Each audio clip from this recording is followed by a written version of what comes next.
Chakan Mhalunge MIDC येथून किर्लोस्कर कंपनीचे generator घेऊन नांदेड येथे जात असताना नगर पुणे महामार्गावर चासगावच्या शिवारात जनरेटरसह पिकअप लुटणाऱ्या टोळीतील 4 आरोपींना नगर तालुका पोलिसांच्या पथकाने पकडले। 29 मार्चला रात्री 8 वाजता सदर घटना घडली। या संदर्भात पुणे जिल्ह्यातील वाकड तालुका मुळशी येथील वाहन चालक अमोल उद्धव साठे यांनी फिर्याद दिली।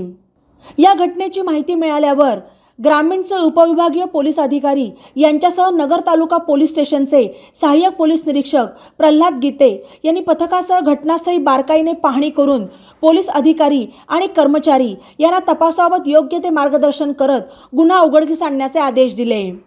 सहाय्यक पोलीस निरीक्षक गीते यांच्या मार्गदर्शनाखाली पोलीस उपनिरीक्षक जयेश गांगुर्डे, पोलीस कर्मचारी दिनकर घोरपडे, सुभाष थोरात, धर्मराज दहीफळे, संभाजी बोराडे, कमलेश पाथरूट, राजू खेडकर, सागर मिसाळ, मोबाईल सेलचे नितीन शिंदे यांनी वैभव प्रदीप औटी राहणार पारनेर, देवदत्त उर्फ देवा जंबे राहणार म्हसणे तालुका पारनेर, अतुल तरटे राहणार म्हसणे तालुका पारनेर, सुमित दिवटे राहणार रुई छत्रपती तालुका पारनेर या चौघांना शिताफीने पकडले।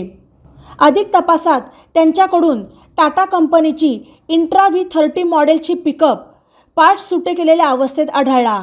तसेच किर्लोस्कर कंपनीचे जनरेटर, गुन्ह्यात वापरलेली 4 चाकी गाडी असा 12,72,300 रुपये किमतीचा मुद्देमाल हस्तगत करण्यात आला।